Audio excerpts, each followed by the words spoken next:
अस्सलामुअलैकुम एवरीवन। सो आज की इस वीडियो में हम फंक्शन का टॉपिक जो है स्टार्ट करते हैं। ये टॉपिक बहुत इम्पोर्टेंट है और कैलकुलस में इसकी बहुत ज़्यादा इम्पोर्टेंस भी है। सबसे पहले हम फंक्शन की डेफिनेशन देखते हैं, फिर हम कुछ एग्जांपल्स से इसकी डेफिनेशन को अंडरस्टैंड करेंगे, फिर हम देखेंगे कि हम किस तरह से फंक्शंस को रिप्रेजेंट कर सकते हैं, और देन हम डोमेन और रेंज का जो कंसेप्ट है वो भी अपनी इस डिस्कशन में शामिल करेंगे। फंक्शन की डेफिनेशन बच्चों मैं यहाँ पे लिखता हूँ। If variable y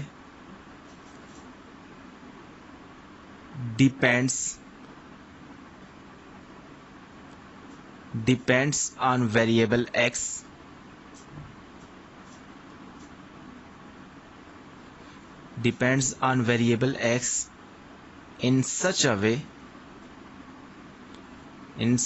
way that each value of x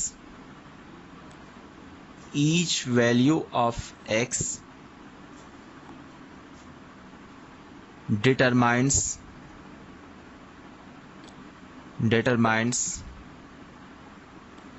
exactly one value of y,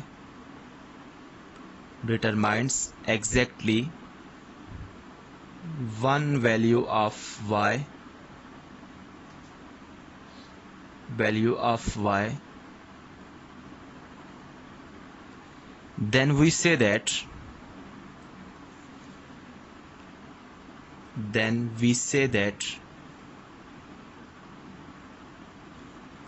y is function of x.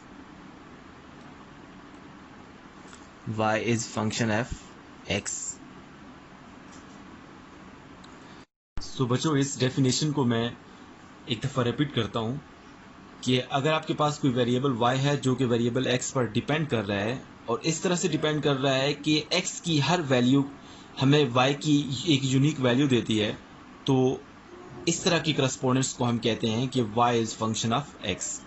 बच्चों, इसकी एग्जांपल जो है वो भी हम यहाँ पे देख लेते हैं। मैं यहाँ पे सपोज करता हूँ कि हमारे पास एक फंक्शन है, example y is equal to x minus 2। ये हमारे पास कोई एक फंक्शन है। बच्चों, यहाँ पे मैं टेबल एक बना लेता हूँ आपको समझाने के लिए। ये x है हमारे पास, ये हमारे पास y है। बच्चों, x की यहाँ पे मैं वैल्यू सबसे पहले लेट्स सपोज 0 लेता हूँ। x की वैल्यू मैं 0 लेता हूँ, यहाँ पे पुट करता हूँ 0 माइनस 2, तो y की वैल्यू कितनी आएगी? -2। सिमिलरली x की वैल्यू मैं 1 पुट करता हूँ, देखें यहाँ पे 1 पुट करें, 1 माइनस 2 -1 आएगा, y इज इक्वल टू -1 आ गया। अब x की वैल्यू मैं 2 पुट करता हूँ, देखें यहाँ पे मैं 2 पुट करता हूँ, 2 माइनस 2 0 हो जाएगा, y इज इक्वल टू 0। देखिए x की हर एक वैल्यू के लिए y की हमें एक यूनिक वैल्यू मिल रही है। अभी हम माइनस साइड पे जाते हैं, क्योंकि हम रियल लाइन में जितने भी नंबर्स हैं वो सारे हम पुट कर सकते हैं। x की वैल्यू देखें 0 1 2 आगे 3 4 पुट कर सकता हूं मैं, and up to so on plus infinity तक। अब मैं -1 पुट करता हूं, x की वैल्यू मैं -1 पुट करता हूं, यहाँ पे -1 -2 तो -3 आएगा, यहाँ पे y की वैल्यू -3 आ गई। सिमिलरली अब x की वैल्यू में -2 पुट करता हूं, -2 -4 हो जाएगा, -2 पुट की तो -4 मिला। बच्चों, आपके पास ये एक आसान सी एग्जांपल आपके सामने मैंने रखी है कि x की हर एक यूनिक वैल्यू के लिए y की एक यूनिक वैल्यू हमें मिल रही है। तो आपके पास ये y is equal to x minus 2 जो है ये एक फंक्शन है, और इसे हम किस तरह से रीड करते हैं? y is function of x। In general इसको हम लिख सकते हैं, इन जनरल हम क्या लिखते हैं? y is equal to f of x। इस तरह की करस्पोंडेंट्स को इन जनरल हम इस तरह से लिखते हैं, y is equal to f of x, मतलब y is a function of x। ये आज हमने फंक्शन की डेफिनेशन बच्चों पढ़ी है। अभी हम फंक्शन से रिलेटेड कुछ और जो इम्पोर्टेंट चीज़ें हैं उनको भी डिस्कस करते हैं अपने इस लेक्चर में। नौ बच्चों, हम देखते हैं कि फंक्शंस को कैसे रिप्रेजेंट कर सकते हैं। रिप्रेजेंटेशन ऑफ फंक्शंस को 4 तरह से रिप्रेजेंट कर सकते हैं। सबसे पहला मेथड क्या है? Bye table. दूसरा मेथड क्या है? By graph. तीसरा method by formula, and number 4 verbally भी हम फंक्शन को रिप्रेजेंट कर सकते हैं। सो सबसे पहला मेथड है उसको हम एक्सप्लेन कर लेते हैं कि टेबल की मदद से हम फंक्शन को कैसे रिप्रेजेंट करते हैं। सो बच्चों थोड़ी देर पहले जो हमने एग्जांपल आपके सामने रखी है, उस एग्जांपल में अगर आपको याद हो तो हमने टेबल बनाया था। वो एग्जांपल मैं आपको दिखा भी देता हूं। देखें, ये हमारे पास एग्जांपल थी y is equal to x minus two. So यहाँ पे मैं x की एक यूनिक वैल्यू चूज करता गया हूं तो y की वैल्यू आती गई है। सो ये आपके पास वो टेबल है।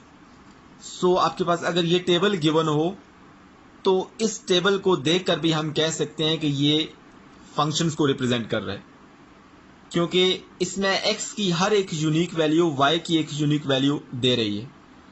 सो यूनिक इनपुट पे अगर यूनिक आउटपुट मिलती है तो आपके पास इस तरह का जो करस्पॉन्डेंस होती है वो एक फंक्शन को रिप्रेजेंट करती है। सो नंबर 2 हमारे पास बाय ग्राफ है। सो with the help of graph भी हम फंक्शंस को रिप्रेजेंट कर सकते हैं। सो इसको यहां पे बच्चों मैं एक्सप्लेन कर देता हूं। आपके पास एक्स वाई प्लेन है, ये एक्स एक्सिस है और ये वाई एक्सिस है। यहाँ पे x पॉजिटिव होता है, यहाँ पे x नेगेटिव होता है। सिमिलरली यहाँ पे y पॉजिटिव होता है और यहाँ पे y नेगेटिव होता है। सो बच्चों आपको पता है कि y is equal to x, आपके पास ये एक, मैं यहाँ पे लिख देता हूँ, y is equal to x. ये जो करस्पॉन्डेंस है बेसिकली ये एक फंक्शन को रिप्रेजेंट कर रही है और इस फंक्शन का ग्राफ क्या होता है, आपके पास एक स्ट्रेट लाइन होती है जो कि 45 के एंगल पे बनी होती है। सो अगर आपके पास किसी जगह पर इस तरह का कोई ग्राफ गिवन हो तो आप बिना सोचे समझे आप कह सकते हैं कि ये एक फंक्शन का ग्राफ है, क्योंकि y इज इक्वल टू, ये स्ट्रेट लाइन आप बना सकते हैं, यहां से थोड़ी सी टेढ़ी हो गई है। y is equal to x जो है वो एक फंक्शन के ग्राफ को शो करता है। सिमिलरली बच्चों हम यहाँ पे कुछ और एग्जांपल्स भी आपके सामने रखते हैं। हम सिमिलरली एक एक्स वाई प्लेन लेते हैं। ये आपके पास एक एक्स वाई प्लेन है। सो इस एक्स वाई प्लेन में अगर आपके पास इस तरह का ग्राफ बना हो बच्चों, इस तरह का ग्राफ बना हो, तो ये पैराबोला की एक टाइप होती है और इसे हम कहते हैं y is equal to x square. तो ये y is equal to x square इस तरह लिखा हो या इस तरह ग्राफिकली आप किसी जगह पे लिखा हो तो आप फट से कह सकते हैं कि ये एक फंक्शन का ग्राफ है। सो हम बाद में इसी वीडियो के अंदर डिस्कस भी करेंगे कि किसी ग्राफ को फंक्शन का ग्राफ कैसे शो किया जाता है, वो भी हम डिस्कस करेंगे। लेकिन ये कुछ जाने माने ग्राफ्स हैं जो कि अक्सर आप लोगों ने देखे होंगे, तो ये फंक्शन के ग्राफ हैं। सो हमने दूसरा मेथड भी डिस्कस कर लिया। अब बच्चों जरा तीसरा मेथड देखें, बाय फार्मूला। आपको पता है कि एक सर्कल का जो एरिया होता है उसको हम बाय फार्मूला कैसे लिखते हैं, a is equal to pi r square. So इसको हम रीड कैसे करते हैं, area is a function of radius. So basically ये आपके पास एक सर्कल का एरिया फाइंड करने का एक जनरल फंक्शन है, फार्मूला है। सो ये बाय फार्मूला एग्जांपल होगी कि हम बाय फार्मूला किस तरह से फंक्शन को रिप्रेजेंट करते हैं। सो नंबर 4 बच्चों देखें, वर्बली हम किस तरह से ग्राफ को रिप्रेजेंट कर सकते हैं। सो जिस तरह से न्यूटन सेकंड लॉ है, when a force is applied on a body of mass m, then it produces acceleration which is directly proportional to magnitude of force that applied. So इस तरह से हम verbally function को represent कर सकते हैं। सो बच्चों ये हमारे पास वो 4 मेथड्स से जिस तरह से हम फंक्शन को रिप्रेजेंट कर सकते हैं।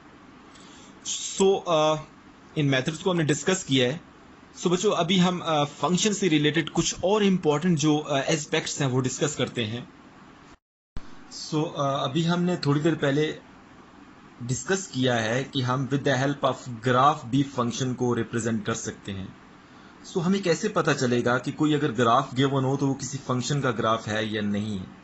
सो इसके लिए बच्चों एक टेस्ट होता है जिसे वर्टिकल लाइन टेस्ट कहते हैं।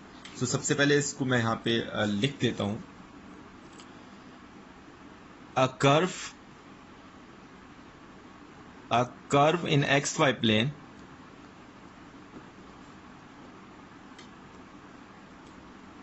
represent graph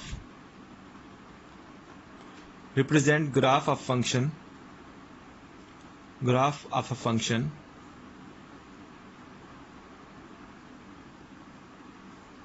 f if a vertical line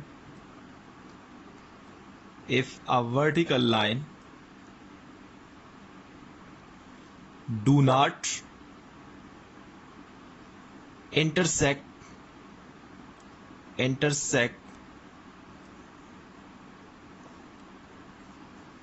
if a vertical line do not intersects the graph more than once,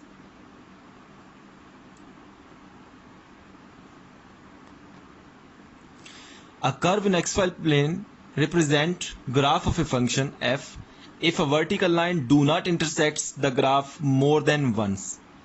अगर आपके पास xy प्लेन में कोई ग्राफ गिवन है और उस ग्राफ को किसी भी पॉइंट पर हम एक वर्टिकल लाइन से इंटरसेक्ट करें और वो वर्टिकल लाइन उस ग्राफ को सिर्फ एक पॉइंट पे इंटरसेक्ट करे, मोर देन वंस पॉइंट पे इंटरसेक्ट करेगी, तो वो जो ग्राफ होगा वो किसी फंक्शन का ग्राफ नहीं होगा। बच्चों इसकी एग्जांपल हम देख लेते हैं। अगर ऐसा है तो वो जो एक्स वाई प्लेन के अंदर ग्राफ है वो किसी फंक्शन के ग्राफ को शो कर रहा होगा। सो बच्चों इसकी एग्जांपल हम देखते हैं। सो एग्जांपल नंबर 1 जरा देखें। हमारे पास ये एक्स वाई प्लेन है और इस एक्स वाई प्लेन में आपके पास लेट्स सपोज ये एक ग्राफ है y is equal to x, जो थोड़ी देर पहले मैंने आपको बताया भी है, ये उस फंक्शन का ग्राफ है। ये जो ग्राफ आपके पास y is equal to x का ग्राफ है, इस ग्राफ को आप किसी भी पॉइंट पर वर्टिकल लाइन के साथ इंटरसेक्ट करें। मतलब अगर यहां पर आप एक वर्टिकल लाइन बनाते हैं तो ये देखें, ये वर्टिकल लाइन यहां पे एक पॉइंट के ऊपर इंटरसेक्ट कर रही है। अगर यहां पे आप वर्टिकल लाइन बनाते हैं तब भी यहां पर इस ग्राफ को सिर्फ एक पॉइंट पे इंटरसेक्ट कर रही है। तो इसका मतलब है कि ये जो ग्राफ था हमारे पास, ये हमारे पास एक फंक्शन का ग्राफ था। So with the help of this test हमने ये शो किया है। सो अभी हम दूसरी एग्जांपल देखते हैं। बच्चों जरा देखिएगा। लेट्स सपोज हमारे पास यहां पे एक ग्राफ है जो कि सर्कल का ग्राफ है और इसका रेडियस जो है वो r है। बच्चों ये आपके पास आपको नजर आ रहा है कि ये एक सर्कल है। इस सर्कल को आप कहीं पर से भी वर्टिकल लाइन के साथ इंटरसेक्ट करें। देखें यहां पर मैं वर्टिकल लाइन बनाता हूं, ये जो वर्टिकल लाइन है ये इस ग्राफ को 2 पॉइंट पर इंटरसेक्ट कर रही है। देखें यहां पर भी और यहां पर भी। हमने तो डेफिनेशन में पढ़ा है कि एक से ज्यादा पॉइंट पर इंटरसेक्ट नहीं करनी चाहिए। सो अगर ये फंक्शन का ग्राफ है तो सिर्फ एक पॉइंट पर वर्टिकल लाइन इंटरसेक्ट कर सकती है। देखिए यहां पर मैंने इस पॉइंट पर जब वर्टिकल लाइन ड्रा की है तो ये इस ग्राफ को, जो कि सर्कल का ग्राफ है, 2 पॉइंट पर इंटरसेक्ट कर रही है। इसका मतलब यह है कि ये जो सर्कल है ये किसी फंक्शन के ग्राफ को शो नहीं कर रहा बच्चों। सो एग्जांपल नंबर 3 हम देख लेते हैं। देखें हमारे पास ये एक एक्स वाई प्लेन है और इसमें हमारे पास ये एक ग्राफ है जो कि अपेरेंटली हमें एक स्क्वायर नजर आ रहा है। सो इस ग्राफ पर हम एक वर्टिकल लाइन यहां पे ड्रा कर लेते हैं। देखें ये जो वर्टिकल लाइन है इस ग्राफ को 2 पॉइंट पर इंटरसेक्ट कर रही है। तो मतलब ये जो आपके पास ग्राफ था जो कि अपेरेंटली एक सर्कल नजर आ रहा है हमें, ये फंक्शन का ग्राफ नहीं है। सो आप किसी और पॉइंट पे भी चेक कर लें। देखें यहां पर जब मैंने वर्टिकल लाइन ड्रा की है तो इधर भी 2 पॉइंट पे इंटरसेक्ट कर रही है।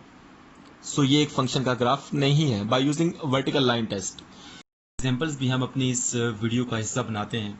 सो बच्चों मैं सपोज करता हूं कि हमारे पास एक एक्स वाई प्लेन है। सो ये एग्जांपल नंबर 4 है। पहली 3 एग्जांपल्स हमने डिस्कस की हैं ऑलरेडी। सो हमारे पास एक एक्स वाई प्लेन है और ये हमारे पास एक्स एक्सिस होता है and this is y axis. So मैं लेट करता हूँ हमारे पास ये कोई कर्व है जो कि एक्स वाई प्लेन में है। सो इस कर्व के किसी भी पॉइंट पर आप एक वर्टिकल लाइन ड्रा करें। लेट्स सपोज मैं यहाँ पे ड्रा कर लेता हूँ। ये मैंने एक वर्टिकल लाइन ड्रा की है जो कि इस कर्व को यहाँ पर इंटरसेक्ट कर रही है। मतलब एक ही पॉइंट पे इंटरसेक्ट कर रही है ना। अगर एक से ज्यादा पॉइंट पे इंटरसेक्ट करेगी तो ये जो कर्व हमारे पास, ये वाली कर्व थी, ये किसी फंक्शन को शो नहीं करेगी। मतलब ये किसी फंक्शन का ग्राफ नहीं होगा। सो बेशक आप किसी और पॉइंट के ऊपर वर्टिकल लाइन ड्रा कर ले। मैं यहाँ पे ड्रा कर लेता हूँ। सो यहाँ पर भी जब मैं ड्रा करता हूँ तो ये जो वर्टिकल लाइन है वो इस कर्व को सिंगल पॉइंट पे इंटरसेक्ट करती है।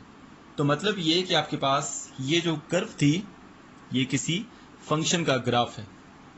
सो बच्चों एग्जांपल नंबर 5 जो है वो भी हम डिस्कस कर लेते हैं। सो मैं सपोज करता हूँ हमारे पास ये एक एक्स वाई प्लेन है जिसमें एक्स और वाई एक्सिस है। सो इसमें हमारे पास लेट्स सपोज ये कोई ग्राफ हमारे पास गिवन है और हमने चेक करना है कि आया ये किसी फंक्शन का ग्राफ है या नहीं। सो हम चेक किस तरह से करते हैं, इंस्पेक्शन हम किस तरह से करते हैं कि हम वर्टिकल लाइन टेस्ट को यूज करते हैं।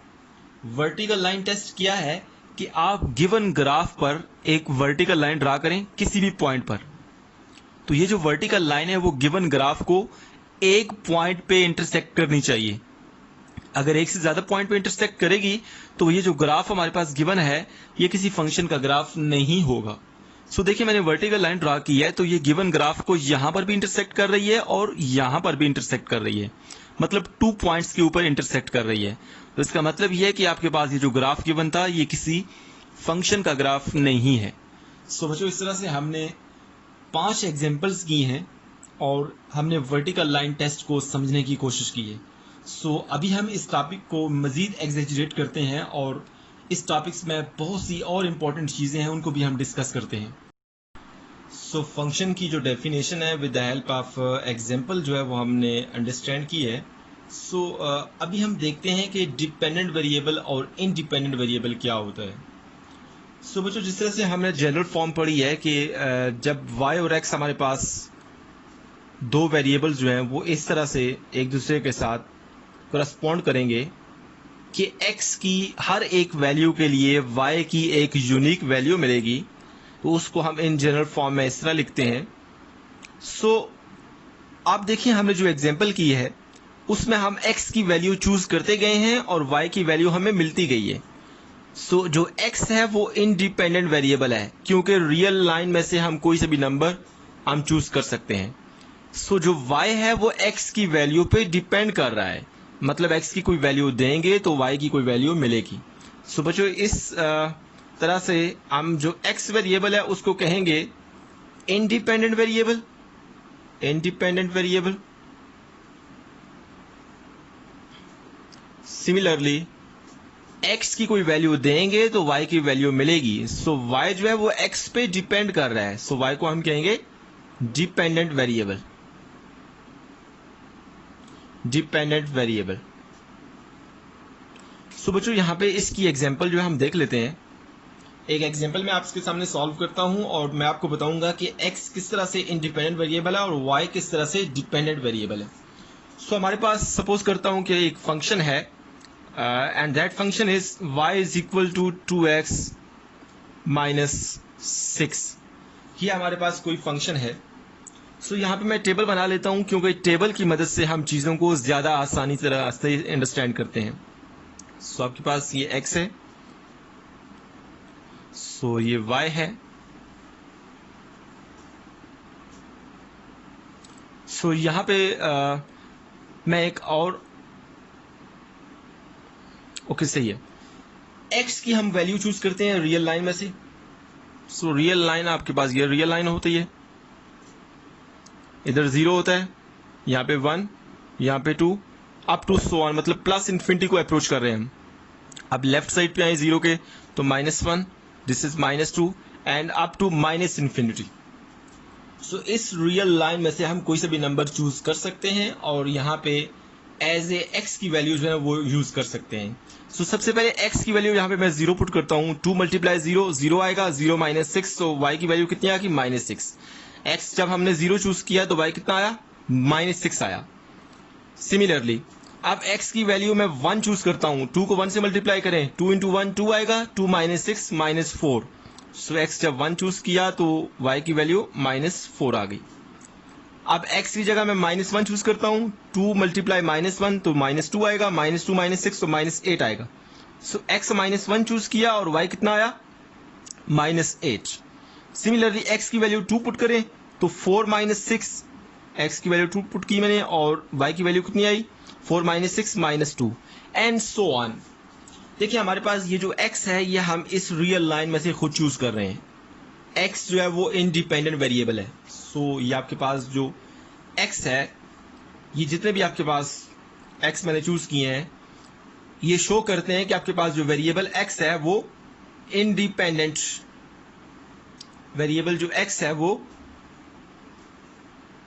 इंडिपेंडेंट वेरिएबल है। सिमिलरली आपके पास ये जो y की वैल्यू आ रही है कि x की वैल्यू हम यहां पे पुट करेंगे तो y की वैल्यू आएगी ना, तो आपके पास ये जो y है बेसिकली ये डिपेंड कर रहा है x पर, सो इसको हम कहेंगे डिपेंडेंट वेरिएबल। सो बच्चों ये था डिपेंडेंट और इंडिपेंडेंट वेरिएबल के बारे में। सो अभी हम फंक्शन की डोमेन और रेंज की बात करते हैं कि किसी भी फंक्शन की डोमेन क्या होती है और उस फंक्शन की रेंज क्या होती है। सो इसको हम यहाँ से स्टार्ट कर लेते हैं। डोमेन और रेंज का जो कंसेप्ट है वो बहुत इंपॉर्टेंट है। सो जिस तरह से किसी भी सोसाइटी में रहते हुए ह्यूमंस को कुछ रूल्स एंड रेगुलेशन जो है, या आप ऐसे कह लें कि ह्यूमंस की कुछ रिस्ट्रिक्शंस होती हैं, कुछ लिमिट्स होती हैं, उन लिमिट्स को अगर हम क्रॉस करेंगे तो वो ऑफेंसेस के दायरे में आएगा, मतलब उसको सिन समझा जाएगा, गुनाह समझा जाएगा। सो इस तरह से अगर हम इस कंसेप्ट को फंक्शन के साथ रिलेट करें, मैथमेटिक्स के साथ रिलेट करें, सो मैथमेटिक्स में भी कुछ फंक्शंस की जो है ना वो लिमिट्स होती हैं, कुछ एक बाउंड्री होती है। सो एक डोमेन होती है, एक रेंज होती है। सो उसको भी हम डिस्कस करते हैं। So domain and range. सबसे पहले हम डोमेन को डिस्कस कर लेते हैं कि डोमेन ऑफ एनी फंक्शन क्या होती है। सो मैं सारा लिख लेता हूं, domain of function. So domain के लिए आपने दो रूल्स जो हैं वो अपने दिमाग में रखने हैं, इनको कभी नहीं भूलना आपने। तो फिर आप अगर इनको याद रखेंगे तो आपको प्रॉब्लम नहीं होगी। सो रूल नंबर 1 क्या है कि अगर आपके पास कोई ऐसा फंक्शन है जिसमें न्यूमिनेटर और डिनोमिनेटर है, मतलब ऐसा फंक्शन है जिसमें जो फ्रैक्शन फॉर्म में है, तो उसके डिनोमिनेटर में, लेट्स सपोज आपके पास न्यूमिनेटर 1 है, तो उसके डिनोमिनेटर में नॉन जीरो नंबर होना चाहिए, नॉन जीरो नंबर। अगर आपके पास कोई ऐसा फंक्शन है जो कि फ्रैक्शन फॉर्म में लिखा हुआ है, तो x की आपने कोई ऐसी वैल्यू चूज नहीं करनी कि जिसके चूज करने से आपको डिनोमिनेटर में कोई जीरो एलिमेंट मिले, मतलब नॉन जीरो नंबर होना चाहिए। इसकी एग्जांपल भी हम डिस्कस करते हैं। अभी हम रूल नंबर 2 देख लेते हैं। पहले आपके पास अगर कोई ऐसा फंक्शन है जिसकी डोमेन आपने फाइंड करनी है और जिसमें स्क्वायर रूट इन्वॉल्व है, तो आपने क्या करना है कि x की कोई ऐसी वैल्यू नहीं चूज करनी कि जिसके चूज करने से आपको स्क्वायर रूट के अंदर नेगेटिव नंबर मिले। मतलब रूल नंबर 2 क्या है कि स्क्वायर रूट के अंदर नॉन नेगेटिव नंबर होना चाहिए। ये बहुत इंपॉर्टेंट है। सो देखें, जब डिनोमिनेटर में 0 आएगा तो आपके पास 1/0 इन्फिनिटी को अप्रोच करेगा, तो इस वजह से डिनोमिनेटर में 0 नहीं होना चाहिए। दूसरा, जब स्क्वायर रूट के अंदर कोई नेगेटिव नंबर आएगा तो आपके पास ये कम्प्लेक्स नंबर्स को अप्रोच करेगा, सो उसको भी हमने डील नहीं करना। तो स्क्वायर रूट के अंदर नॉन नेगेटिव नंबर होना चाहिए और आपके पास नॉन नेगेटिव नंबर, और आपके पास डिनोमिनेटर में नॉन जीरो नंबर, ये नहीं होना चाहिए, सॉरी नॉन जीरो नंबर होना चाहिए। सो इससे रिलेटेड दो इंपॉर्टेंट एग्जांपल्स हैं, वो हम डिस्कस कर लेते हैं। एग्जांपल नंबर 1 देखें जरा। Find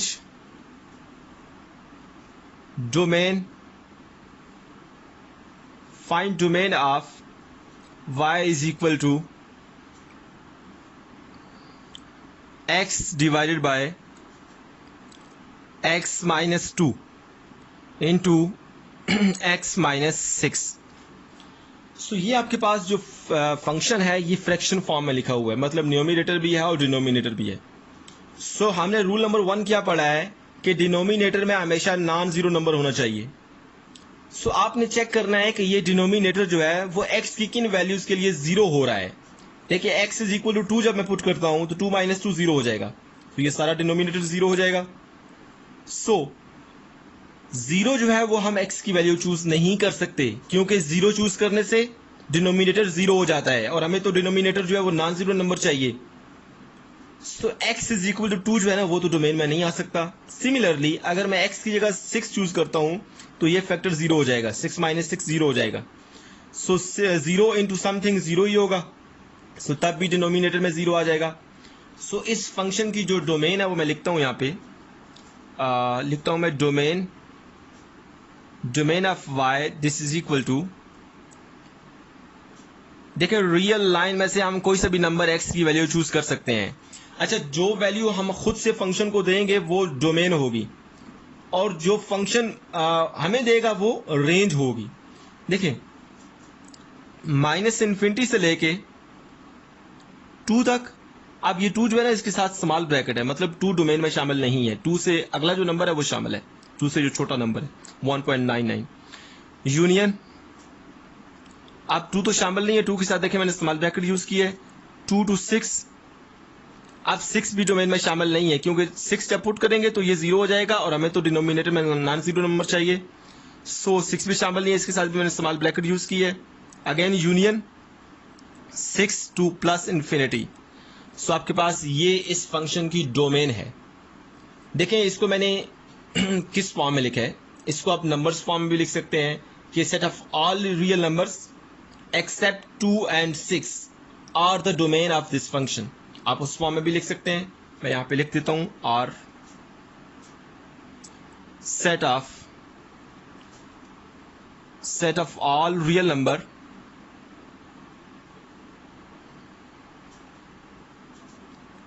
except x is equal to 2 and 6 are the domain of given function। सो आप इस फॉर्म में लिखें या आप सेट फॉर्म में लिखें, इट्स ओके। सो इस फंक्शन की डोमेन हमने फाइंड कर ली। अच्छा, अब ये जो सारे नंबर्स हैं माइनस इन्फिनिटी से लेके मतलब 1.99 तक, और 1.99 से लेके 5.99 तक, एंड अगेन 6.1 से लेके प्लस इन्फिनिटी तक, ये सारे नंबर जब इस फंक्शन में पुट करेंगे तो हमें ऑफ कोर्स कुछ वैल्यूज मिलेंगी। वो वैल्यू क्या मिलेगी? देखिए वो वैल्यूज जो होंगी ना माइनस इन्फिनिटी और प्लस इन्फिनिटी के दरमियान ही हो। सो इसकी रेंज क्या होगी? रेंज ऑफ y किसके बराबर होगी? मतलब ये सारे नंबर्स जो सेट फॉर्म में लिखे हुए हैं, ये जब इस फंक्शन में पुट करेंगे तो हमें जो फंक्शन मतलब y की जो वैल्यूज मिलेंगी वो माइनस इन्फिनिटी और प्लस इन्फिनिटी के दरमियान होगी। सो आपके पास ये इस फंक्शन की रेंज है। सो अब मैं एक और एग्जांपल देखता हूं जिसमें स्क्वायर रूट इन्वॉल्व हो। सो यहीं पर देख लेते हैं। एग्जांपल नंबर 2 है, मैं लेट करता हूं कि आपके पास जो फंक्शन है वो एक फंक्शन है f of x, this is equal to, function क्या है जी, 1 plus square root of x minus 3। ये आपके पास कोई फंक्शन है और इस फंक्शन की हमने डोमेन फाइंड करनी है और रेंज भी फाइंड करनी है। सो बच्चों रूल नंबर 2 क्या था कि स्क्वायर रूट के अंदर हमेशा नॉन नेगेटिव नंबर होना चाहिए। मतलब x की कोई ऐसी वैल्यू हमने चूज नहीं करनी कि जिसके चूज करने से स्क्वायर रूट के अंदर नेगेटिव नंबर आए। सो देखें, अगर x की जगह मैं 3 पुट करता हूं तो 3 माइनस 3 0 हो जाएगा और 0 का स्क्वायर रूट हम 0 ही लिखते हैं। अगर x की जगह मैं 2 पुट करता हूं सो 2 माइनस 3 माइनस 1 आएगा और स्क्वायर रूट के अंदर माइनस 1 जो है वो एक्सेप्टेबल नहीं है। सो 2 तो डोमेन में शामिल नहीं होगा। सिमिलरली मैं 1 पुट करता हूं, 1 माइनस 3 माइनस 2 आएगा। सो माइनस 2 जो है ना वो भी स्क्वायर रूट में एक्सेप्टेबल नहीं है। सिमिलरली 0 पुट करता हूं x की जगह, 0 माइनस 3 आएगा, वो भी स्क्वायर रूट के अंदर एक्सेप्टेबल नहीं है। मतलब क्या हुआ कि 3 से छोटे जितने भी नंबर्स हैं, मतलब अगर मैं यहाँ पे 2.9 भी पुट करता हूं, 2.9 माइनस 3 तो माइनस 0.1 बचेगा, तो माइनस 0.1 भी स्क्वायर रूट के अंदर एक्सेप्टेबल नहीं है।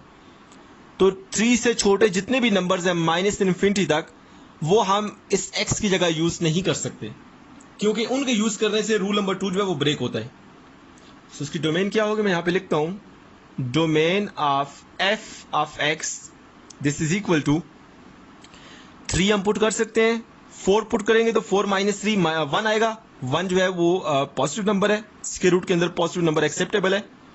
सो 3 जो है वो डोमेन में शामिल है, तो मैं इस स्क्वायर ब्रैकेट को यूज करूंगा 3 से प्लस इन्फिनिटी तक। 3 से लेके प्लस इन्फिनिटी तक जितने भी नंबर्स हैं वो हम यहां पे पुट कर सकते हैं। अच्छा, अब एक और बात, अब इसकी रेंज क्या होगी? मतलब जितने भी नंबर हम 3 से लेके प्लस इन्फिनिटी तक इस फंक्शन में पुट करेंगे तो हमें वैल्यू क्या मिलेगी? एफ ऑफ एक्स की कौन सी वैल्यूज मिलेंगी वो हम देख लेते हैं। Range of f of x this is equal to, देखें जब सबसे पहले मैं 3 पुट करता हूं, ये जो 3 है यहां पे पुट करता हूं, 3 माइनस 3 0 आ जाएगा और 0 का स्क्वायर रूट 0 ही होता है। सो 1 प्लस 0 1 आएगा।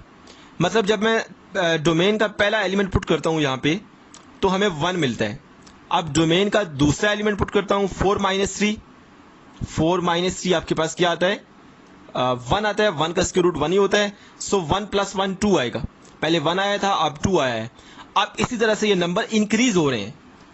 सो नेगेटिव नंबर तो कोई भी नहीं आएगा क्योंकि डोमेन में सारे पॉजिटिव नंबर हैं और उनके पुट करने से हमें पॉजिटिव नंबर ही मिल रहा है। सही है ना? तो आपके पास 0 भी नहीं आएगा, रेंज में 0 भी नहीं आएगा क्योंकि आपके पास ये 1 है। अगर ये 1 यहाँ पे ना होता तो x की सबसे जो पहली वैल्यू है 3, वो 3 पुट करते, 3 माइनस 3 0, 0 का स्क्वायर रूट 0 आ जाता, फिर रेंज में 0 भी शामिल होता। क्योंकि ये बाय 1 भी ऐड हो रहा है तो आपके पास जो रेंज का सेट है वो कहां से स्टार्ट होगा? 1 से स्टार्ट होगा और प्लस इन्फिनिटी को अप्रोच करेगा। इसमें कोई भी नेगेटिव नंबर नहीं आ सकता क्योंकि स्क्वायर रूट के अंदर हमें नेगेटिव नंबर जो है ना वो एक्सेप्टेबल नहीं है। सो बच्चों, इस तरह से हमने डोमेन और रेंज जो है ना वो फंक्शन की उनको डिस्कस किया है। सो यहाँ पर मैंने डोमेन और रेंज जो है ना वो इकट्ठे डिस्कस कर लिया है, तो मैं यहाँ पे एडिंग दे लेता हूँ, domain and range of function. So I hope so आपको ये जो डोमेन और रेंज है इसका आइडिया हो गया है। सो अभी हम आगे मूव करते हैं और फंक्शन से रिलेटेड कुछ और इम्पोर्टेंट जो है एस्पेक्ट्स हैं उनको डिस्कस करते हैं। सो अरिथमेटिक ऑपरेशन ऑन फंक्शंस। बच्चों, जिस तरह से हम दो नंबर्स के ऊपर डिफरेंट किस्म के अरिथमेटिक ऑपरेशन परफॉर्म कर सकते हैं, जैसे दो नंबर्स को हम ऐड कर सकते हैं, दो नंबर्स को हम मल्टीप्लाई कर सकते हैं, दो नंबर्स को हम डिवाइड कर सकते हैं, दो नंबर्स को हम सब्ट्रैक्ट कर सकते हैं। सो ये जो चार बेसिक हमारे पास अरिथमेटिक ऑपरेशंस हैं, सो ये हम किसी भी दो नंबर्स पे, चाहे वो रियल नंबर्स हों, चाहे वो नेचुरल नंबर हों, होल नंबर्स हों, इंटीजर्स हों, उन पे हम अप्लाई कर सकते हैं। सो अब हम फंक्शन की बात करते हैं कि फंक्शंस पर अरिथमेटिक ऑपरेशन कैसे परफॉर्म होते हैं। सो बच्चों, मैं सपोज करता हूं कि मेरे पास दो फंक्शंस हैं। सबसे पहले तो मैं लेट करता हूं, let f and g are any two functions,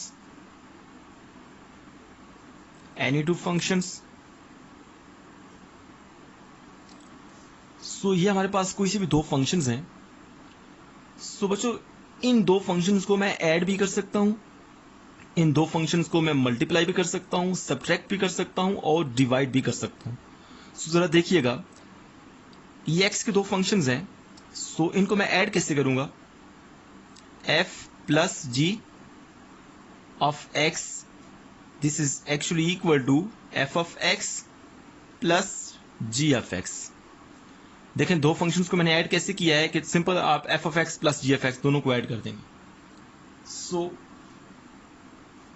number 2, अगर मैं दो फंक्शंस को सब्ट्रैक्ट करना चाहता हूं, so f minus g of x, क्योंकि दोनों x के फंक्शन है, this is equal to f of x minus g of x। Similarly अगर मैं दो फंक्शंस को मल्टीप्लाई करना चाहता हूं, सो क्या होगा? f g of x, this is equal to f of x multiply g of x। Similarly अगर मैं दो फंक्शंस को डिवाइड करना चाहता हूं तो मैं दो फंक्शंस को डिवाइड भी कर सकता हूं, f divided by g of x, this is actually equal to f of x divided by g of x। So simply जिस तरह से हम नंबर्स को डील करते हैं ऐसे ही हम फंक्शंस को भी डील करेंगे। सो इसकी एक सिंपल सी एग्जांपल जो है कि दो फंक्शंस को हम ऐड कैसे करेंगे वो आप देख लें ज़रा। मैं लेट करता हूँ कि मेरे पास दो फंक्शंस हैं, एक एफ ऑफ एक्स है that is equal to, so f of x that is equal to 1 plus x minus 2 square root, और हमारे पास जो जी ऑफ एक्स दूसरा फंक्शन है this is equal to x minus 3।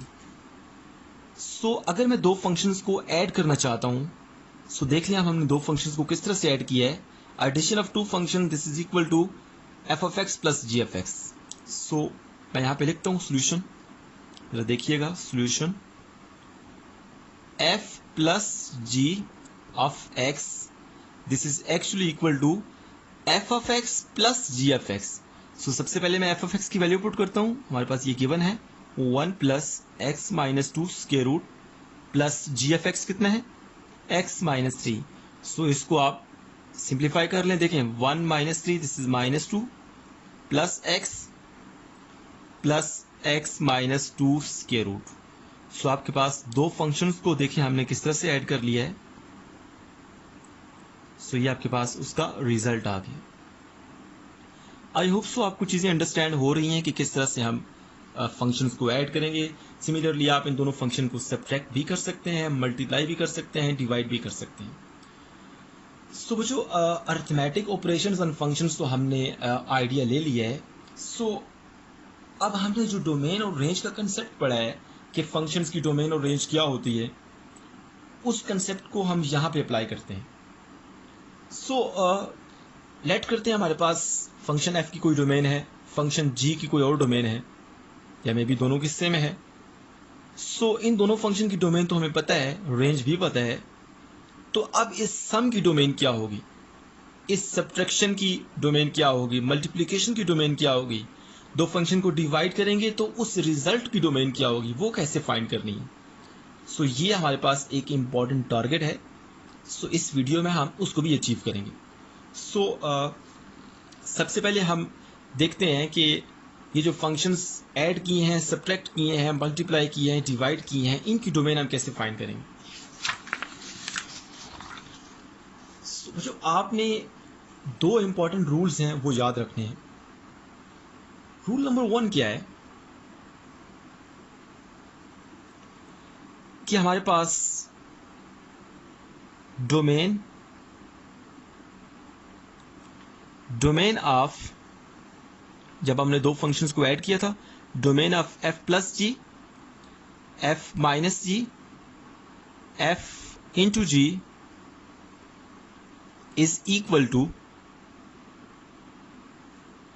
equal to intersection of domains of f and g is equal to intersection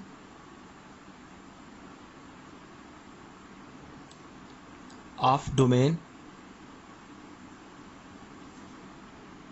of function f and function g. मतलब function f और function g की जो domain होगी उन दोनों का हम इंटरसेक्शन लेंगे तो वो किसके बराबर होगा, domain of f plus g, domain of f minus g, domain of f जी।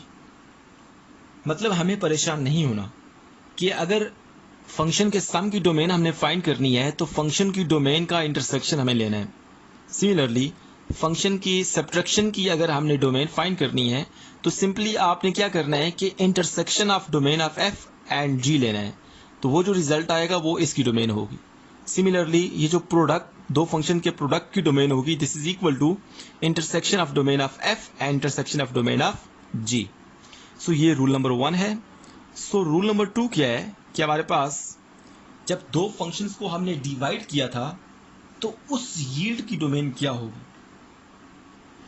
उस यील्ड की डोमेन भी बिल्कुल यही होगी कि आपने क्या करना है कि जो एफ और जी की डोमेन होगी उसका इंटरसेक्शन लेना है, लेकिन उसमें एक चीज आपने एक्स्ट्रा करनी है कि उन पॉइंट्स को, वो जो इंटरसेक्शन का रिजल्ट आएगा उस रिजल्ट से उन पॉइंट्स को हमने एक्सक्लूड कर देना है जिस पर डिनोमिनेटर जो है वो 0 आता है। सो उसको मैं यहां पे लिखता हूं, domain of f divided by g is equal to intersection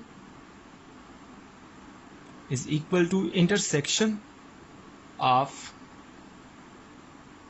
domain intersection of domain of function f and g and exclude all those points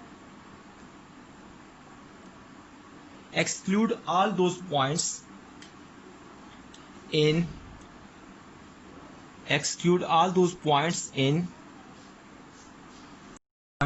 the intersection yield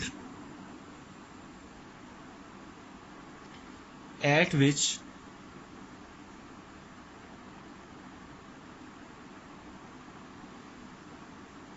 g of x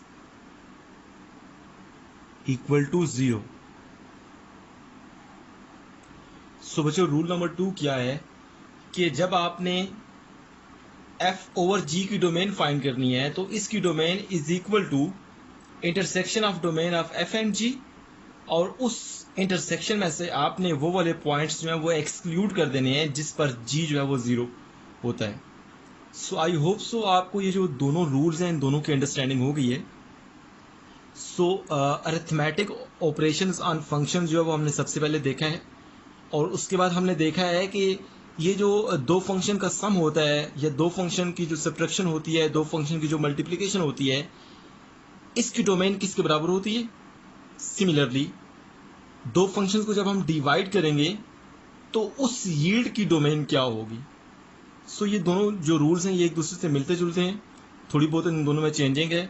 so I hope so आपको ये जो दोनों rules हैं इन दोनों की understanding होगी है. सो अभी हम कुछ एग्जांपल्स जो हैं वो आपके सामने रखेंगे और अरिथमेटिक ऑपरेशन ऑन फंक्शन जो है इस कंसेप्ट को अंडरस्टैंड करने की कोशिश करेंगे. सो एग्जांपल की बात करते हैं. Let f of x is equal to 1 plus square root of x minus 2, g of x this is equal to x minus 3. सो ये दो फंक्शंस हमारे पास गिवन है. अच्छा, हमने सबसे पहले f प्लस जी फाइंड करना है, f माइनस जी फाइंड करना है, f इंटू जी फाइंड करना है, f divided by g find करना है, and then 7 into f find करना है. ये सब कुछ फाइंड करने के बाद हमने इनकी डोमेन भी फाइंड करनी है. सो जो दो रूल्स अभी हमने पढ़े हैं उन दोनों रूल्स को भी हमने इम्प्लीमेंट भी करना है. सो सबसे पहले मैं क्या करता हूं कि ये f plus g, f minus g, f into g, f divided by g and 7f ये सारे मैं फाइंड कर लेता हूं. सो दो फंक्शंस को ऐड किस तरह से करते हैं, अरिथमेटिक ऑपरेशंस ऑन फंक्शंस, ये अभी हमने डिस्कस किया है. सो दो फंक्शंस को हम किस तरह से ऐड करते हैं देख लेते हैं. f plus g of x this is actually equal to f of x plus g of x. So simply आपने f of x और g of x की यहाँ पे वैल्यू पुट करनी है. ये वैल्यू हमारे पास गिवन है 1 plus square root of x minus 2 plus g of x कितना है x माइनस 3. सो हमारे पास f plus g of x कितना आ गया है, this is equal to x minus 2 plus x minus 2 square root. So similarly अब f minus g find करता हूं. So this was f plus g. Similarly अब मैं f माइनस जी फाइंड करता हूं. सो जिस तरह से हमने ऐड किया इसी तरह से हम सब्ट्रैक्ट भी कर सकते हैं. So this is actually equal to f of x minus g of x. So f of x की वैल्यू मैं यहाँ पे पुट करता हूँ 1 plus square root of x minus 2 minus g of x कितना है हमारे पास x माइनस 3 है. सो माइनस से मल्टीप्लाई करें या पहले हम लिख लेते हैं x माइनस 3. सो अब मैं माइनस से मल्टीप्लाई करता हूँ 1 plus square root of x minus 2 minus x plus 3. So finally 3 plus 1 4 4 minus x x minus 2 square root. Similarly, this is actually f minus g of x. So similarly हम f into g find करते हैं and then f divided by g and then 7f. So let's find f into g. f into g of x, this is actually equal to, ये थोड़ी देर पहले हमने किसके equal पढ़ा है, f of x multiply g of x. So f of x की value हमारे पास given है, मैं पुट करता हूँ यहाँ पे. So 1 plus square root of x minus 2, this is 1 term multiply g of x कितना है, x minus 3. So जिस तरह से हम नंबर्स को ऐड करते हैं इस तरह से हम फैक्टर्स को भी जिस तरह से हम नंबर्स को मल्टीप्लाई करते हैं इस तरह से फैक्टर्स को भी मल्टीप्लाई कर सकते हैं. देखें, सबसे पहले 1 को इन दोनों से मल्टीप्लाई करते हैं तो क्या हो जाएगा, x minus 3. अब square root of x minus 2 को मल्टीप्लाई करता हूँ दोनों से तो क्या हो जाएगा, plus x into square root of x minus 2 minus 3 into square root of x minus 2. So on simplifying we will get x minus 6 plus x minus 2 square root of x minus 2 plus sorry यहाँ पे हमने थोड़ी सी गलती कर दी है, इसको हम सही कर लेते हैं. सबसे पहले x minus 3 ये as it is x minus 3 plus बाकी सब कुछ ऐसे ही रहेगा, x into x minus 2 square root minus 3 into x minus 2 square root. So almost ये सेम ही है दोनों. So this is the product of two function. So then we will find f divided by g. f divided by g of x, this is actually equal to f of x divided by g of x. So just put the value of f of x and g of x in this expression. So 1 plus square root of x minus 2 divided by g of x, x minus 3. So finally let's find 7f. So 7f, this is actually equal to 7 into f of x. So we know that what is the value of f of x, 7 into 1 plus square root of x minus 2. So finally 7f, this is equal to 7 plus 7 into x minus 2 square root. So इस तरह से हमने f plus g, f minus g, f into g, f divided by g and 7f, इन सारों की values हमने find कर ली है. सो अभी हमने क्या करना है, इनकी डोमेन्स फाइंड करनी है.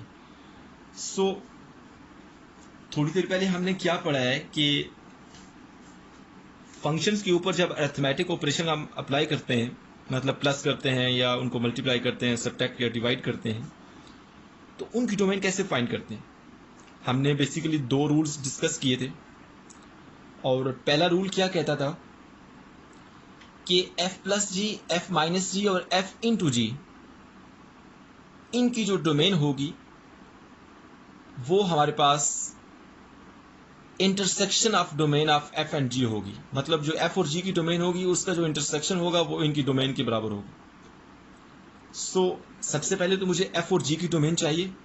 सो सबसे पहले मैं f और g की डोमेन फाइंड कर लेता हूँ.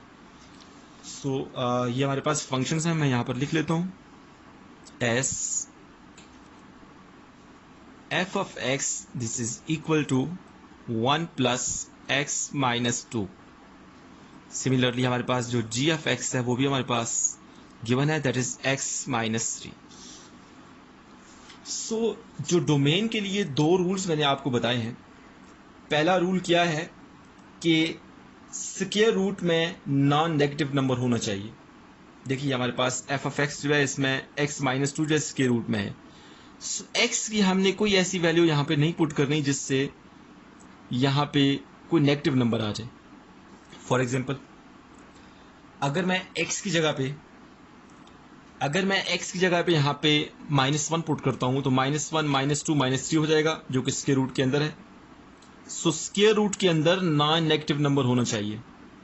स्क्वायर रूट के अंदर आपने x की कोई ऐसी वैल्यू नहीं रखनी, x क्योंकि इंडिपेंडेंट वेरिएबल है, x की वैल्यू हम रियल लाइन में से कुछ भी चूज कर सकते हैं।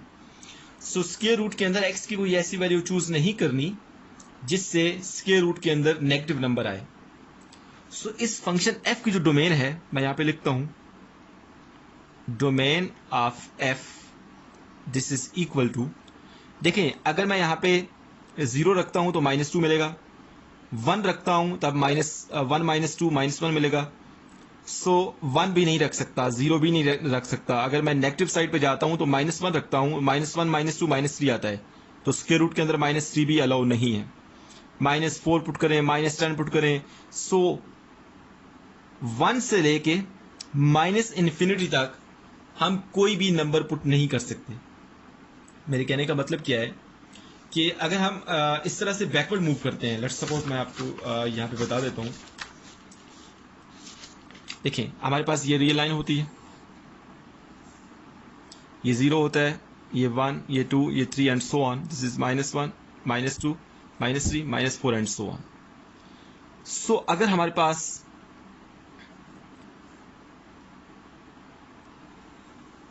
टू से छोटे जितने भी नंबर है -इन्फिनिटी तक, ये f ऑफ x में मैं पुट करता हूं तो स्क्वायर रूट के अंदर हमें नेगेटिव नंबर मिलता है। सो ये नंबर्स मैं पुट नहीं कर सकता। 2 से लेस, जब 2 पुट करेंगे तो उस पर हमें स्क्वायर रूट के अंदर पॉजिटिव नंबर मिलेगा। सो हम 2 पुट कर सकते हैं, लेकिन 2 से छोटे कोई भी नंबर जो है ना इन -इन्फिनिटी तक, वो हम f ऑफ x वाले फंक्शन में पुट नहीं कर सकते। सो f ऑफ x की डोमेन क्या हुई बच्चों?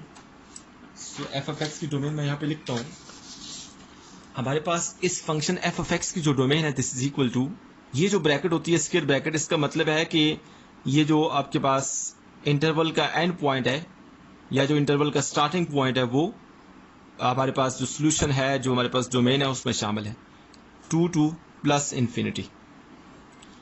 2 से लेके +इन्फिनिटी तक आप कोई भी नंबर यहाँ पे पुट करें तो स्क्वायर रूट के अंदर हमें नेगेटिव नंबर नहीं मिलेगा। देखें 2 पुट करता हूँ, 2 -2 0 हो जाएगा। सिमिलरली 3 पुट करता हूँ, 3 -2 +1 आएगा। 4 पुट करता हूँ तो 4 -2 +2 आएगा एंड सो ऑन। लेकिन 2 से छोटा अगर 1.99 भी पुट करता हूँ तो 1.99 -2 करूंगा तो -0.1 बचेगा, -0.01। सो नेगेटिव नंबर आएगा स्क्वायर रूट के अंदर, तो 1.99 भी एक्सेप्टेबल नहीं है।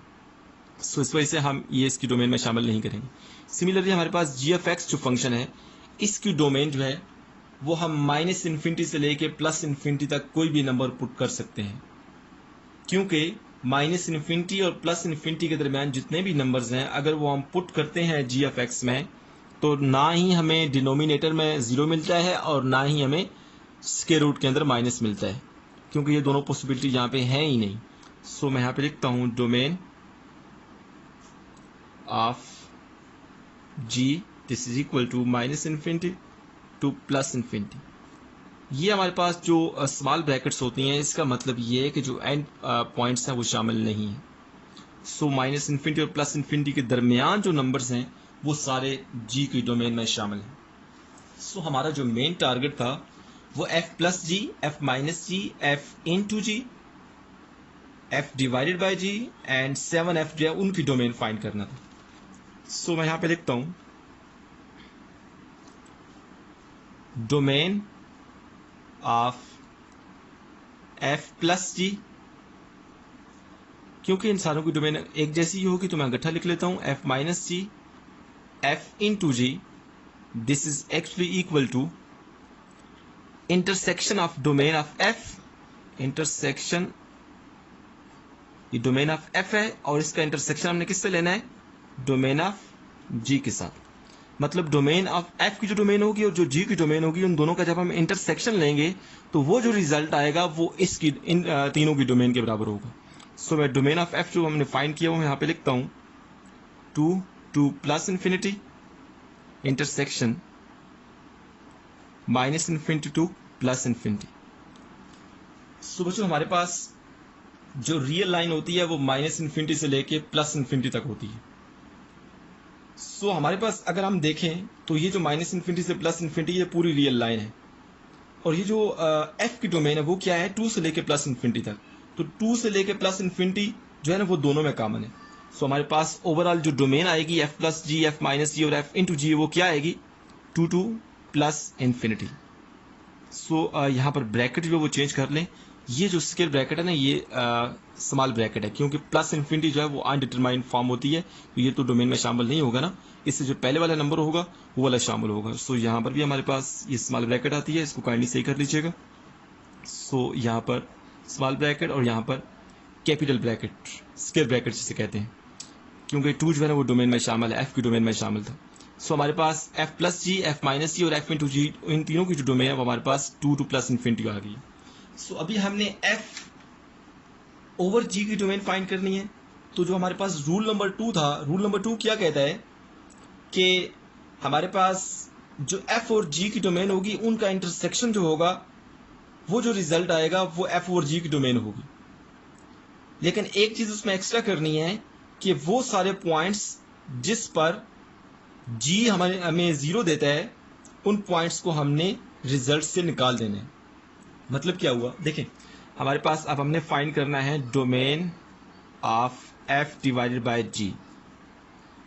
Domain of f divided by g किसके बराबर होगा, बेसिकली बराबर होगा domain of f intersection domain of g। इन दोनों की डोमेन का इंटरसेक्शन हमने लेना है और एक काम एक्स्ट्रा करना है। देखिए सबसे पहले मैं इंटरसेक्शन ले लेता हूँ, ये हमने इंटरसेक्शन यहाँ पर भी लिया है, वही रिजल्ट यहाँ पर भी मैं लिख सकता हूँ, 2 टू प्लस इन्फिनिटी लिख लिया ऑफ कोर्स। अच्छा, अब हमारे पास जो g फंक्शन है, g फंक्शन क्या है, हमारे पास जो g फंक्शन है g ऑफ x किसके बराबर है, x माइनस 3।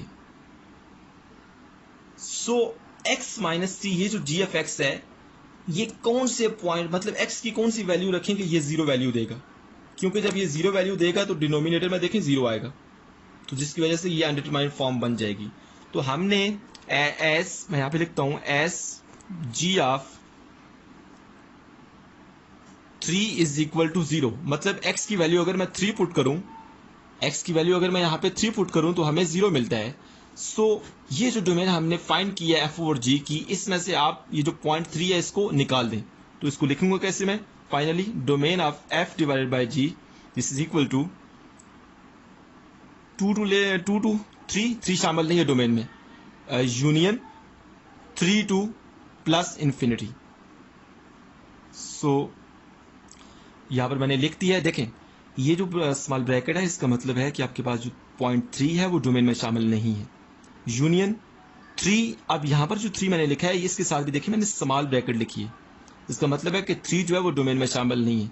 सो 2 टू 3 मतलब 2 और 3 के दरमियान जो नंबर्स हैं, सिमिलरली 3 टू प्लस इन्फिनिटी, 3 और प्लस इन्फिनिटी के दरमियान जो नंबर्स हैं वो f और g की डोमेन है। आई होप सो आपको ये जो एग्जाम्पल है इसकी अंडरस्टैंडिंग होगी है। सो फाइनली बच्चों हमारे पास एक 7f रह गया है, उसको मैं यहाँ पे लिख लेता हूँ। हमारे पास 7f जो था ये किसके बराबर था, 7 प्लस 7 इंटू एक्स माइनस 2। सो 7f की डोमेन वही होगी जो f की डोमेन है। सो डोमेन ऑफ, सॉरी यहाँ पे DOM आता है, domain of 7f this is equal to domain of f। जो f की डोमेन मैंने थोड़ी देर पहले लिखी है जो कि क्या थी, 2 टू प्लस इन्फिनिटी। सो जो f की डोमेन है वही 7f की डोमेन है। सो आई होप सो आपको ये जो एग्जांपल है इसकी अंडरस्टैंडिंग होगी है बच्चों। सो अभी हम कंपोजिशन ऑफ फंक्शन जो है उसको हम डिस्कस करते हैं। कंपोजिशन ऑफ फंक्शन जो है वो अरिथमेटिक ऑपरेशन ऑन फंक्शन से बिल्कुल डिफरेंट है। सो उसको भी हम ब्रीफली डिस्कस कर लेते हैं। सो कंपोजिशन ऑफ फंक्शंस की हम बात करते हैं। सो सबसे पहले इसको हम डिफाइन करते हैं। Let f and g are any two functions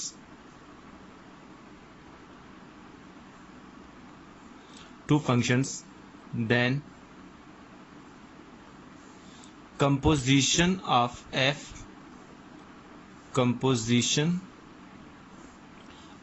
function f with function g denoted by f o g is defined as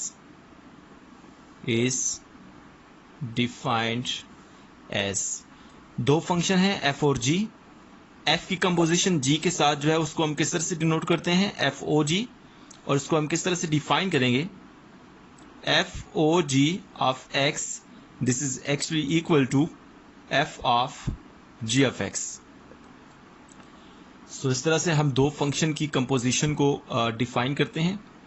सो आपने एक बात याद रखनी है कि ये जो कंपोजिशन की हम बात कर रहे हैं, दो फंक्शन की कंपोजिशन की हम बात कर रहे हैं, ये अरिथमेटिक ऑपरेशन से बिल्कुल डिफरेंट है। आपने उसके साथ इसको रिलेट नहीं करना। सो कंपोजिशन ऑफ फंक्शंस हमने डिफाइन कर लिया, इस तरह से होती है। सो सबसे पहले हम एक एग्जांपल जो है, ये दो फंक्शन की हमने बात की है, दो से ज़्यादा फंक्शन की कंपोजिशन भी हो सकती है।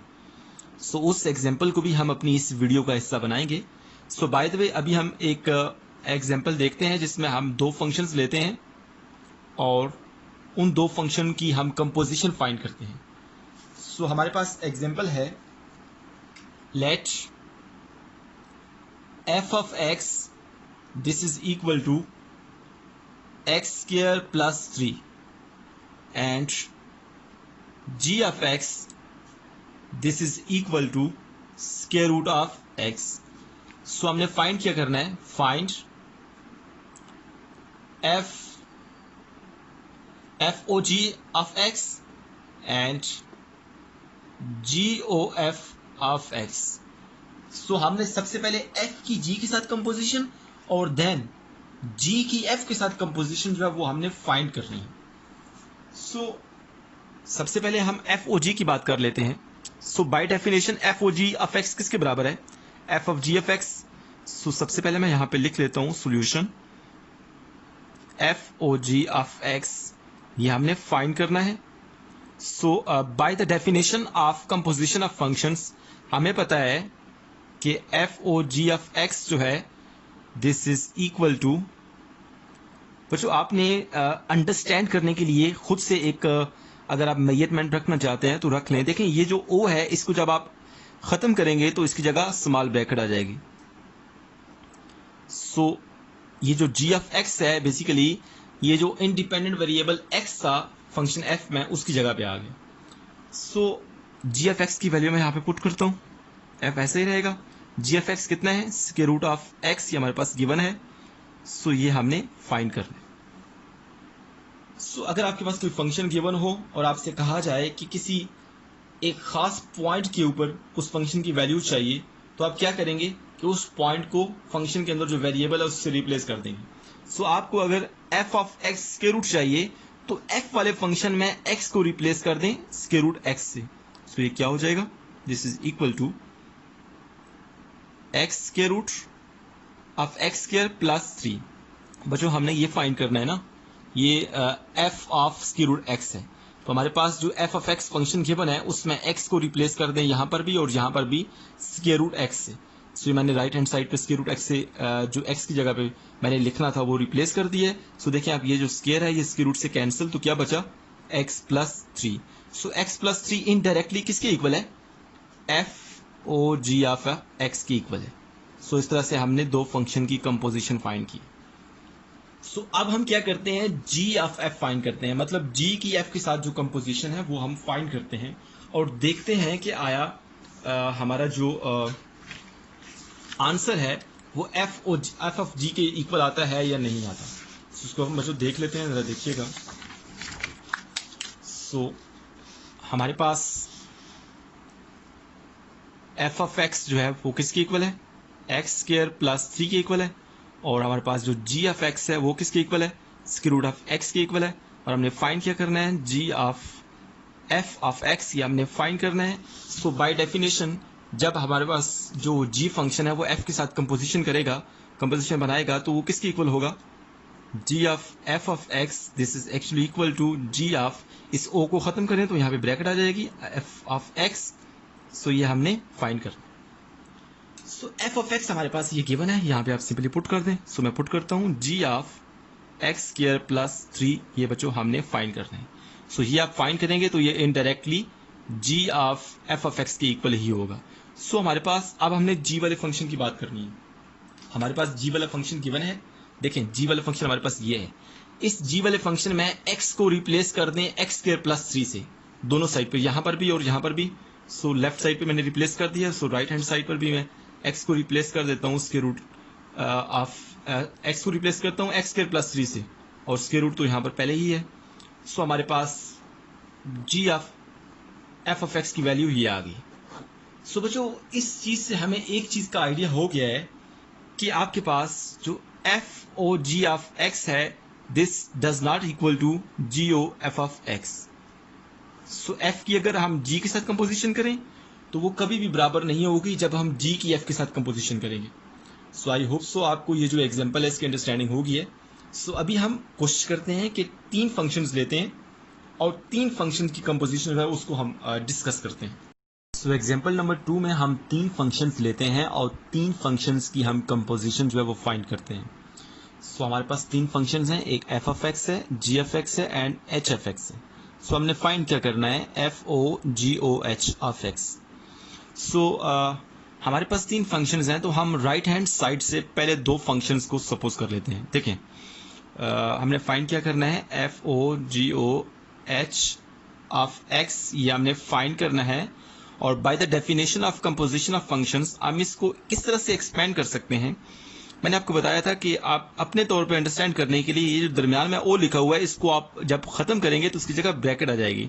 तो आपके पास ये f o g o h of x जो है ये बच्चों किसके बराबर होगा, एफ, इसको मैंने खत्म किया तो ब्रैकेट आ गई, जी, अब इसको खत्म करूंगा तो अगेन ब्रैकेट आएगी। सो एच ऑफ एक्स, इस ब्रैकेट का जो एंड है वो यहाँ पे होगा, सिमिलरली इस ब्रैकेट का जो एंड है वो यहाँ पे होगा।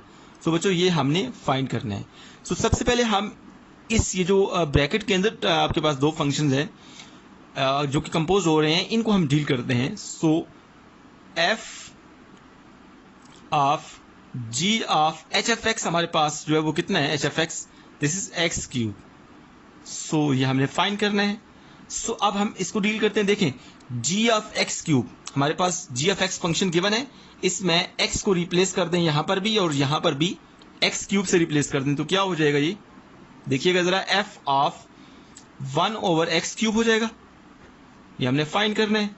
सो अब F of 1 over x cube है, एफ फंक्शन हमारे पास गिवन है, इसमें एक्स को रिप्लेस कर दें 1 ओवर एक्स क्यूब से, देखें यहां पर भी और यहां पर भी, तो क्या हो जाएगा ये जरा देखिएगा, ये आपके पास f of 1 over x cube, this is actually equal to, यहां पर एक्स को रिप्लेस कर दें 1 ओवर एक्स क्यूब से और हमारे पास ओवरऑल स्क्वायर रूट भी है। सो उसको आप जब सिंप्लीफाई करेंगे तो ये क्या हो जाएगा, 1 डिवाइडेड बाय एक्स क्यूब और इसका स्क्वायर रूट, क्योंकि 1 का स्क्वायर रूट 1 ही होता है। सो ओवरऑल हमारे पास इन तीनों फंक्शन की जो कंपोजिशन है एफ जी और एच की, वो हमारे पास 1 over square root of x cube आ गई है। सो आई होप सो आपको ये जो दोनों एग्जांपल्स हैं इन दोनों की अंडरस्टैंडिंग होगी है। सो अब हम ये जो कंपोजिशन ऑफ फंक्शंस हमने पढ़ा है इसकी डोमेन की बात करते हैं और उसको एक्सप्लेन करते हैं। सो कंपोजिशन के इस टॉपिक में अभी हम डोमेन की बात करते हैं कि जब एक फंक्शन दूसरे के साथ कंपोज होता है तो उस यील्ड की डोमेन हम कैसे फाइंड करेंगे। सो हमारे पास 2 फंक्शन है, एक एफ है और एक जी है। एफ जब जी के साथ कंपोज होता है तो एफ ओ जी बनता है, और इस एफ ओ जी की डोमेन हम कैसे फाइंड करेंगे, सबसे पहले मैं यहाँ पे एक्सप्लेन करता हूँ, उसके बाद with the help of an example हम उसको अंडरस्टैंड करने की कोशिश करेंगे। So the domain of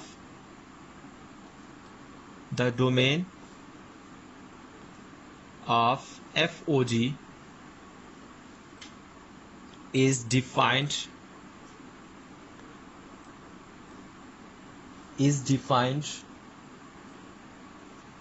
to consist of all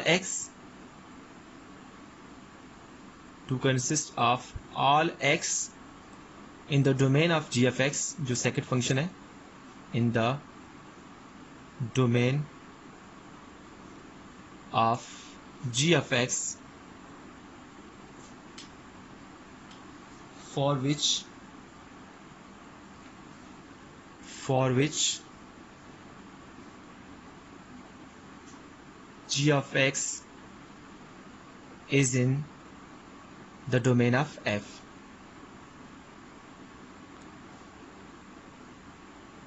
एक दफा मैं रिपीट करता हूं. The domain of f o g is defined to consist of all x in the domain of g of x for which g of x is in the domain of f. मतलब ये कि g of x की domain में से वो सारे x हमने लेने हैं जिनके लिए g of x जो है वो f की डोमेन में शामिल हो. सबसे पहले तो मुझे g की डोमेन चाहिए और f की डोमेन चाहिए. With the help of an example हम इसको अंडरस्टैंड करने की कोशिश करते हैं. थोड़ी देर पहले हमने एक एग्जाम्पल सॉल्व की है. उसी एग्जाम्पल को यहाँ पे मैं लिखता हूँ. एग्जाम्पल नंबर 1 थी वो, और उसमें हमारे पास फंक्शन गिवन था f of x that was x square plus 3. Similarly हमारे पास g ऑफ x जो था वो था स्क्वायर रूट ऑफ x. हमने उसमें क्या फाइंड करना था? एग्जाम्पल में f o g फाइंड करना था. वो हमने फाइंड किया था और वो किसके बराबर था? That was equal to x plus 3. I think so ये वाला था, मैं चेक कर लेता हूँ. x प्लस 3 था. अब हमने हमारा जो टारगेट है वो इस एग्जाम्पल में वो क्या है? हमारा टारगेट है डोमेन फाइंड करना. Domain of f o g of x. F o g of x जो फंक्शन है इसकी डोमेन हमने फाइंड करनी है.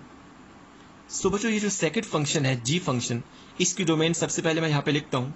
देखिए जी फंक्शन हमारे पास जो है उसमें स्क्वायर रूट इन्वॉल्व है. तो आपने जो मैंने आपको रूल बताए थे डोमेन फाइंड करने के वो क्या थे कि आपने x की जगह पर कोई ऐसा रियल नंबर नहीं पुट करना कि जिसके पुट करने से हमें स्क्वायर रूट के अंदर नेगेटिव नंबर मिले. रियल लाइन में से माइनस इन्फिनिटी -1 से लेके -इन्फिनिटी तक जितने भी नंबर्स हैं वो हम पुट नहीं कर सकते, क्योंकि लेट्स सपोज अगर मैं x की जगह -10 पुट करता हूं तो स्क्वायर रूट के अंदर -10 आ जाएगा. ये डोमेन में शामिल नहीं हो सकता. हमने क्या करना है? 0 से लेके प्लस इन्फिनिटी तक जितने भी नंबर्स हैं वो हम इस g फंक्शन में पुट कर सकते हैं. डोमेन ऑफ, सबसे पहले मैं लिखता हूं डोमेन ऑफ g हमारे पास किसके इक्वल है? 0 शामिल है, 0 टू प्लस इन्फिनिटी. अब डोमेन ऑफ f भी चाहिए हमें. डोमेन ऑफ f भी यहाँ पे मैं लिखता हूँ. Domain of f this is equal to, देखिए आपके पास ये x फंक्शन है, ना इसमें डिनोमिनेटर है ना इसमें स्क्वायर रूट इन्वॉल्व है. तो इसकी डोमेन जो है वो माइनस इन्फिनिटी से लेके प्लस इन्फिनिटी तक जितने भी नंबर्स हैं वो सारे हम पुट कर सकते हैं. इसकी डोमेन हमारे पास minus infinity to plus infinity है. अब हमने बेसिकली बताना क्या है? एफ ओ जी की हमने डोमेन बतानी है. एफ ओ जी की डोमेन हमने बतानी है. बच्चों आपने एक बात याद रखनी है कि हमारे पास जो g की रेंज है, या आपके पास जो फंक्शन g है, जो g की रेंज होगी वो एफ ओ जी की डोमेन होगी. ये बात जो है ना, ये बहुत सोचने के बाद मैं आपको बता रहा हूँ कि आपके पास ये जो फंक्शन g है जिसकी डोमेन 0 टू प्लस इन्फिनिटी है, जो g की डोमेन है, जो g की रेंज है, g फंक्शन की जो रेंज होगी वो एफ ओ जी की डोमेन होगी, क्योंकि आपके पास जो g फंक्शन है वो एज ए इंडिपेंडेंट एक्ट कर रहा है एफ फंक्शन के अंदर. हमारे पास एफ ओ जी की डोमेन में यहाँ पे लिखता हूँ domain of f o g of x this is equal to. अब हमने सोचना है कि ये जो g फंक्शन है ये वाला, इसकी रेंज क्या है? देखें 0 टू प्लस इन्फिनिटी जितने भी नंबर्स है वो हम इसमें पुट कर सकते हैं. मतलब नेगेटिव नंबर तो नहीं आएगा, मतलब नेगेटिव नंबर तो उसकी रेंज में शामिल नहीं होगा. 0 से प्लस इन्फिनिटी देखें, 0 पुट करता हूं तो हमें 0 ही मिलता है, 1 पुट करता हूं तो 1 ही मिलेगा, 2 पुट करता हूं तो 2 का स्क्वायर रूट कुछ नंबर मिलेगा, 1 point something and so on. 0 to plus infinity जितने भी नंबर्स मैं यहाँ पे पुट करता हूं तो हमारे पास जो g की रेंज आएगी वो क्या आएगी? 0 टू प्लस इन्फिनिटी, 0 उसमें शामिल होगा. तो आपके पास जो g की रेंज होगी वो एफ ओ जी की डोमेन होगी. बच्चों आई होप सो आपको इसकी अंडरस्टैंडिंग होगी है. ये जो डेफिनेशन है, इसी डेफिनेशन को मैं यहाँ पे मैंने इम्प्लीमेंट किया है. आप अंडरस्टैंड करना, इसको सोचना, मुझे उम्मीद है कि आपको समझ आ जाएगी. अगर किसी को समझ नहीं आती तो वो कमेंट बॉक्स में कमेंट करें.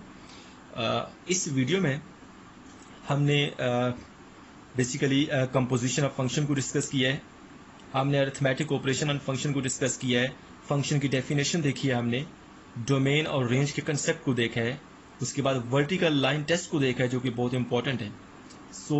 इस वीडियो में हम इतना ही करेंगे। जो मेरी अगली वीडियो होगी उसमें हम कैलकुलस के इस कोर्स में हम कोई और टॉपिक जो आपके सामने रखेंगे। Thank you so much for watching my video.